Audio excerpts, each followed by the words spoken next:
ہر مومن کا حق ہے، ہر مومن پر، ہر مومن کا حق ہے ہر مومن پر۔ اتنے بڑے موضوع پر میں ایک حدیث سنانا چاہتا ہوں، اور میں سمجھتا ہوں کہ اگر آپ نے سننے کی نیت سے نہیں بلکہ سن کے یاد رکھنے کی نیت سے سن لیا تو ایک حدیث میرے ہر بھائی ہر بہن کے لیے حق مومن کو ادا کرنے کے لیے زمین دل کو نرم کر دے گی۔ لیکن ایک مرتبہ دل کو نرم کرنے کے لیے اور تلواج بھیج کے امام سے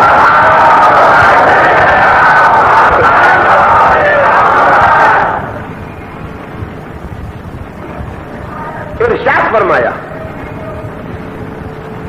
امام نے ارشاد فرمایا کہ اللہ یہ کہتا ہے، میں تیزی سے حدیث سنا سکتا تھا لیکن مجھے سنانا نہیں ہے، مجھے یاد کرانا ہے۔ امام نے کہا کہ اللہ یہ کہتا ہے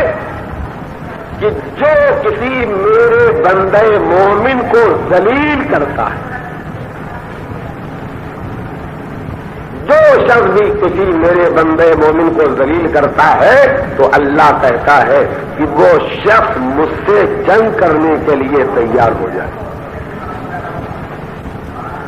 اور فرمایا کہ جو شخص کسی مومن سے محبت اور عزت سے ملتا ہے اس سے کہہ دو کہ وہ میرے عذاب سے اپنے کو محفوظ کر دے۔ ایک درود بھیجیے محمد۔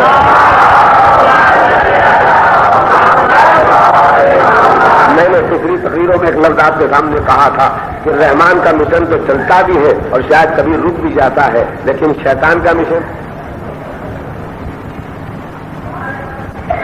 24 گھنٹے چالو رہتا ہے۔ اب ہمارے بہت سے بھائی اپنے کاموں کو چھوڑ چھوڑ کے مجلس میں آ گئے، تو اب سب یہ سمجھے کہ رحمان کا مشن چالو ہو گیا، شیطان کا مشن بند ہو گیا، مگر وہ ایسا عیار چالاک ہے کہ مجلس میں بھی شیطان اپنا مشن چلاتا ہے۔ کتنے مقامات بتاؤں آپ؟ نوجوانوں میں اسپرٹ پیدا کرتی، بڈھوں کو دبا کے آگے چلے جاؤ، دولت مندوں نے زور پیدا کیا کہ غریبوں کو برابر میں بیٹھنے کو۔ یہ ہمارے قوم قبیلے کی عورت نہیں ہے، اسے الگ بٹھاؤ، ہم الگ بیٹھیں۔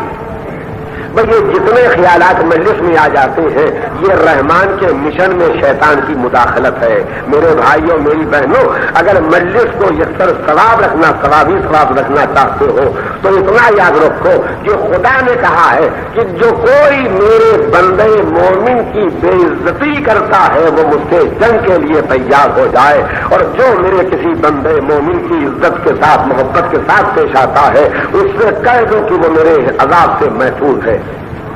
میں نے آپ کے سامنے یہ تذکرے کیے اور اس کے بعد کتنا اور کہنا چاہتا ہوں، جو کہنا چاہتا ہوں روز سناتا ہوں کہ میں سماج کو گناہوں کے سیلاب میں بہتے ہوئے دیکھ رہا ہوں تو میری طاقت بھر میرا فریضہ ہے کہ میں آواز دوں، کدھر ڈوبنے جا رہے ہو، کدھر بہنے جا رہے ہو، ساحل کی طرف پلٹانے کی کوشش کروں گا۔ کوئی پلٹ آئے گا تو میرا مقدر بھی پلٹ آئے گا، اس کا مقدر بھی پلٹ آئے گا، ڈوب جائے گا تو کم سے کم وہ ڈوبے گا، مجھے تو نہیں ڈبو سکے گا۔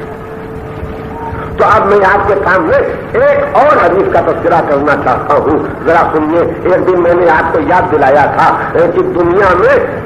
میں جو کچھ ہم کرتے ہیں اس کی جزا اور سزا تو آخرت میں ملنے والی ہے، لیکن جزا کا سمپل اور نمونہ اس دنیا میں مل جاتا ہے اور سزا کا نمونہ بھی اس دنیا میں مل جاتا ہے۔ اس سلسلے میں میں نے ایک حدیث پڑھی ہے جس میں ارشاد فرمایا گیا کہ کچھ کام ایسے ہیں میرے بھائیوں میری بہنوں توجہ کے ساتھ،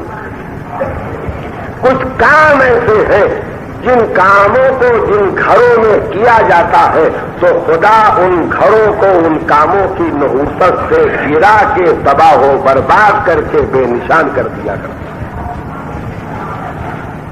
یعنی معلوم یہ ہوا کہ ہمارے گناہ جو قبر میں اثر پیدا کریں گے تو وہ تو بعد میں اثر پیدا کریں گے، جو برزخ میں اثر پیدا کریں گے وہ بعد میں اثر پیدا کریں گے، جو میدان محشر میں اثر پیدا کریں گے وہ بعد میں اثر پیدا کریں گے۔ ہمارے گناہوں کا اثر اس دنیا میں ہی پیدا ہوتا ہے۔ میں پھر ایک مرتبہ فقرہ دہراتا ہوں تاکہ میرے بچوں کو اور میرے بھائیوں اور میری بہنوں کو یاد ہو جائے.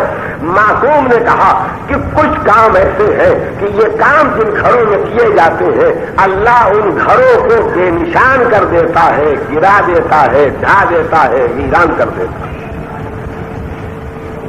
اور وہ پھر ان کے ہاتھوں آباد نہیں ہوتے جن کے ہاتھوں وہ برباد ہوتے. میں رک گیا ہوں اور اس لیے رک گیا ہوں کہ بمبئی والوں کو سوچنے کا موقع دوں. آپ کی نگاہوں کے سامنے فیملیاں ہوں گی، کتنے لکھپتی تھے جن کی اولادیں آج فٹ پاتھ پر پڑی ہوئی، کتنے نامی گرامی تھے جن کی آج قبر کا نشان نہیں، کتنے اقتدار والے تھے جن کو آج لوگ نام سن کے گالیاں دے رہے ہیں. تو آپ کے سامنے یہ واقعات ہیں تو سوچئے کہیں ایسا تو نہیں ہے کہ یہ ہماری گناہگار زندگی کا رد عمل ہے. اب میں آپ کو پوری حدیث سنائے دیتا ہوں.